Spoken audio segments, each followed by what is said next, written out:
Hi and welcome to the Advisor Training for Fall 2026. My name is Tina Romo, she, her pronouns, and I serve as a coordinator for our student organization and leadership education program. In today's training, we will be talking about an introduction of the team, your role as an advisor, student officers and you, your involvement, general FAQs, tabling and space reservation, meeting spaces and lawn areas, on-campus events, food permits, funding and finances contacts, and then we will conclude our training for today. For team introduction, as I mentioned, my name is Tina Romo. My pronouns are she, hers, and I do serve as the coordinator for our student organizations and leadership education program. I will also be introducing my supervisor. Her name is Kaylee McAllister Knudsen, and she serves as the senior coordinator for our student organizations and leadership education program. We are the full-time staff that help guide our student organizations here at Chico State. And let's not forget our student paraprofessionals. Without their help, we wouldn't be able to do the work that we do. First up, we have Claire Syke. She is our sole special events paraprofessional. Next, we have Gillian McCarthy. She is our sole admin and recognition paraprofessional. And last but not least, we have Emiliano Valencia. He is our Cats Connect paraprofessional. Now that we have introduced our team, we want to talk about your role as an advisor. So please, be ready to contribute perspective and ideas to the organization. We want to make sure that our student organizations getting different perspective and ideas to make sure their organization is successful. Help apply and hone your student leadership skills and principles. Assist providing continuity for the organization. You as an advisor are the continuous point of contact for student organizations. Since we know that the president and treasurer from your executive board are always changing, what tends not to change is the advisor. If you are a new advisor, that would now be you. You will now be helping their success. Be dependable and easily accessible when students are in need. Please be sure your students have your preferred point of contact. Be ready to connect students to campus resources. At the end of the day, students are students, and we want to make sure we are providing them with the best resources to succeed. Although you will be advising the entire organization, we know that you will be keeping more in contact with the executive board, or also known as our student officers. And that is why it's important to build a relationship with your student officers. Familiarize yourself with the organization's constitution. The constitution is the backbone of what makes an organization. That is where you will find their mission and their purpose and why they do what they do. Have a discussion in regards to officer roles, expectations, and goals for the position and the organization overall. Make sure every and each one of your officers understand their role. Hold fair and equitable officer selections and provide assistance to officer transitions. We know our students and officers are graduating every semester, which is amazing. But we also know that we want to be here for the future and success of the organization, so be sure that you are being helpful during officers' transitions. Provide clear and effective communication. Please do not leave each other in the dark. Be sure that both you and the officers have clear communication in regards to everyone's responsibilities on the success of the organization. What does your involvement look like? We understand that as full-time staff, our schedules get pretty busy, but please declare your anticipated involvement and availability at the beginning of each semester to best support your organization. Be aware and understand what is being discussed. Have a clear understanding on what is being agreed upon regarding your involvement. Be ready to offer support and advice when clubs are planning an event.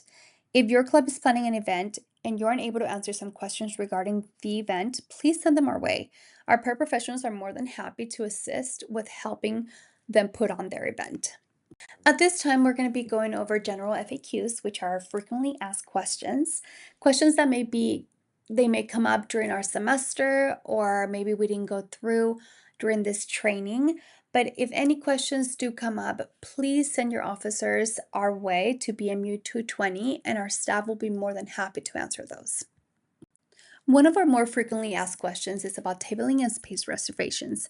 Should your organization be interested in tabling or reserving some space, please send them to the BMU 220 where they can work with our involvement coordinators to identify their desired location. Your organizations are able to check out tables, chairs, ECFs, speakers, and more. As long as they are a recognized organization, they are allowed to check out our equipment. Here are tabling hours. They're going to be Monday through Friday from 10 a.m. to 2 p.m. And then it depends on equipment checkout and check-in, the times that we have up here. Checkout location is going to be on the side of the Merriam Library by Trinity Lawn. We also have maps that our front desk can provide to your organization officers. That way it's easier for them to locate our storage room. Any questions, contact our involvement coordinators at slgeneral@csuchico.edu or give us a call at 530-898-5396. All right, moving on to our meeting spaces and lawn areas. If your organization is looking for campus classrooms or lawn spaces, again, please have them meet at the Student Life and Leadership Department front desk in the BMU 220 or have them call the 530-898-5396 number. Please have them be prepared with their desired date, time, and location. They must request room with at least 2 weeks in advance notice. Why we do this is because we have over 180 recognized organizations that also want to book spaces in lawn areas and first come, first serve. So please, if you already know the times that your organization is going to be having their meetings or anything related, please make sure that they come in 2 weeks in advance to reserve the lawn or room spaces. For special events, you need to meet with our parapro, book space, equipment rentals, facilities management, risk management, food permits, etc. If you're looking for a space in the Bell Memorial Union, you need to visit conference services in the BMU 213 or call the number 530-898-6414. They are required to sign a facilities agreement. No outside food is permitted in the BMU. We can help your organization order associated student catering if food is desired, but please make sure that you are going to BMU 213 for anything that you want to reserve in the BMU. On to on-campus events. If your organization is wanting to host an on-campus event, Student Life and Leadership has you covered. The first step you should be taking is to schedule a 30-minute appointment with Claire Syke. Like mentioned before, Claire's our special events paraprofessional. She will be the one guiding the organization officers to ensure they have the proper steps to create their special event. Please email her to schedule an appointment. Should your organization be in need of any food permits for their special event, again, please start with Claire, and she will get you connected with our campus environmental health and safety office. Food permits are required for most events that include offering, selling, or serving food items to the campus population. Any event that has any food-related items, you need to first meet with Claire, so please email her to get connected. Now, onto alcohol safety. Because many students' organizations host social events, it's important that advisors understand alcohol education, safety expectations, and available resources. Alcohol is produced through fermentation, and the substance that impacts the body is ethanol. Alcohol by volume tells us how concentrated the ethanol is, which helps explain why a beer, wine, and liquor don't affect someone the same way. Understanding ABV is the key when thinking about the drink size, pacing, and risk. Blood alcohol concentration, or BAC, refers to the percentage of alcohol in a person's bloodstream. Because different drinks contain different amounts of alcohol, consuming larger or stronger drinks raises the BAC more quickly. BAC is a standard way to measure intoxication and helps explain why drink type and quantity both matter. For students under the age of 21, alcohol use and possession are illegal, and there can be significant legal and university consequences. This includes zero tolerance for underage DUI, penalties for fake IDs, and consequences for anyone who provides alcohol to a minor. Advisors should be aware that alcohol is not permitted at student events or inside residence halls. For individuals over the age of 21, alcohol use is legal, but responsibility and accountability still apply. Laws around public intoxication, drunk driving, open containers, and providing alcohol to minors are still in force. On campus, alcohol is not permitted in resident halls or at student events unless the event has been formally approved. This QR code links to campus resources related to alcohol education, mental health, safety, and basic needs. Please feel free to share these resources with students whenever support is needed. Hello, my name is Becca Hale. I will be going over the Fall 25 Recognized Student Organizations Finance 101 instructions. I would suggest taking some notes, but you can always reach out to me. Here's my information. Never hesitate to reach out. Here are some of the points of interest that you'll need to know: financial best practices, budgeting, building trust, and maintaining records, CSU financial requirements, forms, IRS, state, federal regulations, and university guidelines. And finally, the forms and processes. Communication is the key. First topic is financial best practices. Please be transparent and openly communicate with me. It's also important to discuss expenses with the organization as a whole. And finally, make sure to collect receipts and information. In reference to receipts, take pictures of all receipts at the moment of the transaction in the event it gets lost. The university requires proof in the form of itemized receipts. That means all items purchased must be listed on the receipt. Reimbursements are also not allowed when purchasing with gift cards or EBT cards. The receipt must also include the last 4 digits of your credit card number, the purchase date, and again, all items purchased. Next, I can't stress this enough. Words matter when filling out request forms. Please refrain from using the following words on all request forms: raffle, prize, and door prize. Anything that implies gambling is not permissible and your request will be denied. Now let's talk about budgeting. Discuss your budgeting ideas with your org members. Ask them what they would like to spend their money on.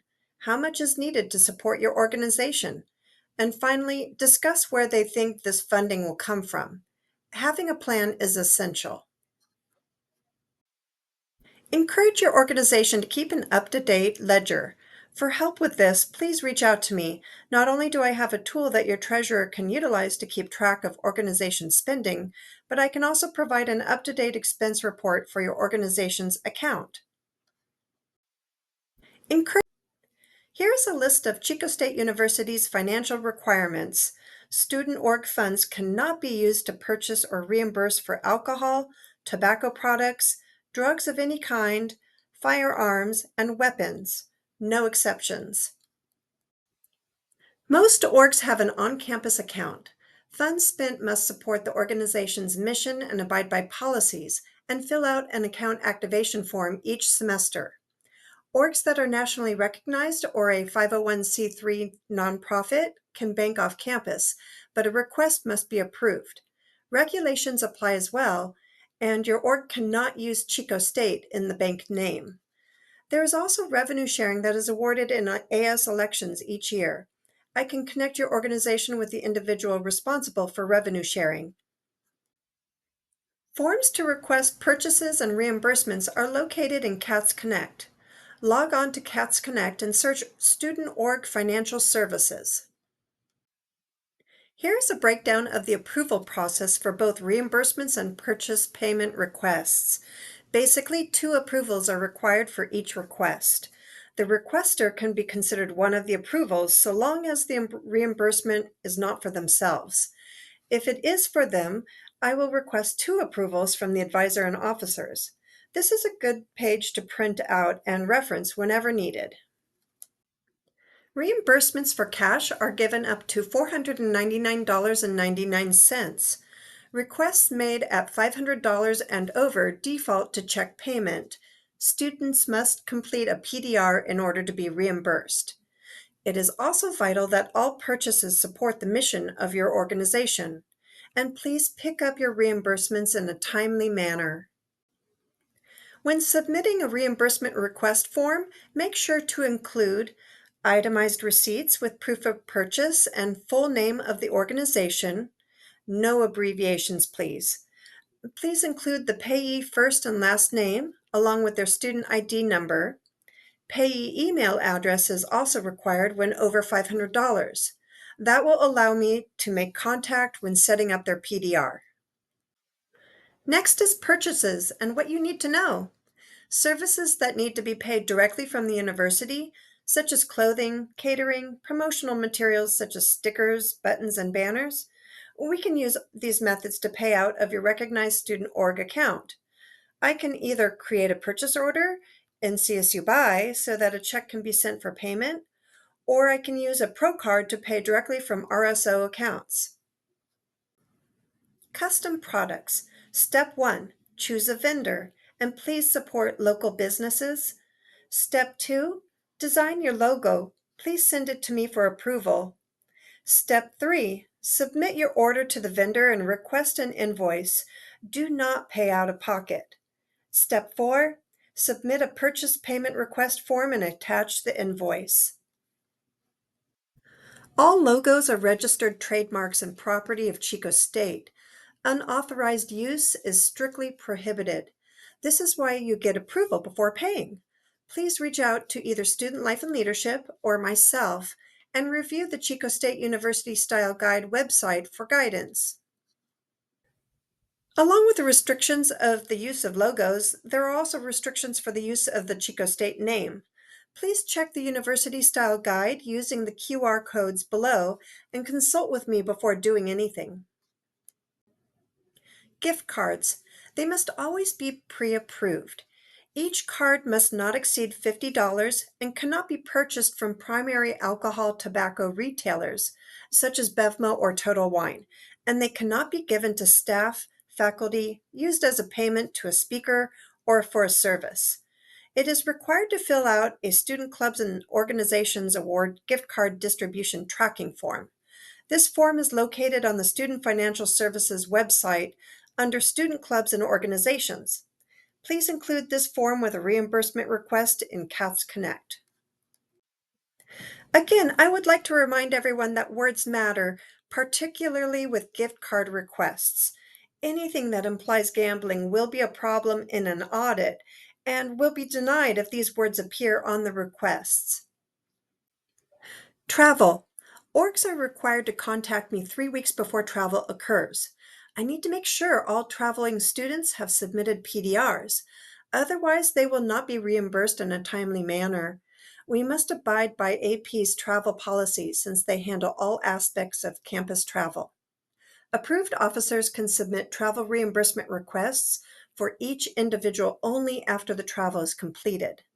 Travel FAQs can be found following the path listed here. All forms and information are on CATS Connect. Travel can be tedious at times, but if we get it all done in the right format and timing, it goes amazingly smooth. Electronic deposits are available for org dues and t-shirts and apparel costs. This method accepts payments via credit, debit card, and electronic check. Donations must be processed through Chico State Enterprises. Tax-valid receipts are sent to the donors. Please ensure that your donor specifies your student organization name on checks. And CSE does deduct a 5% admin fee for services, so please keep that in mind when budgeting with these funds. Donations can be mailed to CSE at the following address. If you prefer to drop off a donation, please check in with me first. Off-campus banking. A banking exemption form must be filled out in CATS Connect annually, or if your student officers change, for approval. Your organization needs to be nationally affiliated or a 501c3 nonprofit organization. Here is a list of what to do and what not to do for off-campus banking exemptions. You need to ask for permission via off-campus banking exemption form. And make sure to name the bank account under Chico chapter. Do not name your bank account using the listed terms. Lastly, please remember to get your club expenses in on time. Do not wait until the last minute of the semester or academic year. Make your life easier by getting your money sooner by submitting on time. Pick up your reimbursement as soon as possible. One last note to remember, do not use Venmo, Cash App, or PayPal. For auditing purposes, we are required to avoid these methods of payment. Step 1 is completing an account activation form, which is found on CATS Connect. Please have the full name of your organization, no abbreviations, please. You will also need the first and last name of your treasurer, 2 other student officers, and the advisor. Student ID numbers are needed for everyone, please. Thank you for listening. Please reach out to me anytime if you have any questions. You can reach out to me at my university email. However, I may respond faster if you email me at clubfunds@csuchico.edu. I tend to see emails faster with this inbox because it is dedicated solely to handling business for organizations. Thank you for joining us today. If you have any questions or concerns that you wish to follow up on, please don't hesitate to reach out to myself, Tina Romo, or my supervisor, Kayla McAllister Knudsen. Especially, don't forget to reach out to our paraprofessionals as well. Also, please follow us at Chico Student Life, where we post all the events and student organizations and clubs that we have on campus. We also post any updates and events that Student Life and Leadership may have. Thank you so much for your time, and I hope you guys have an amazing school year.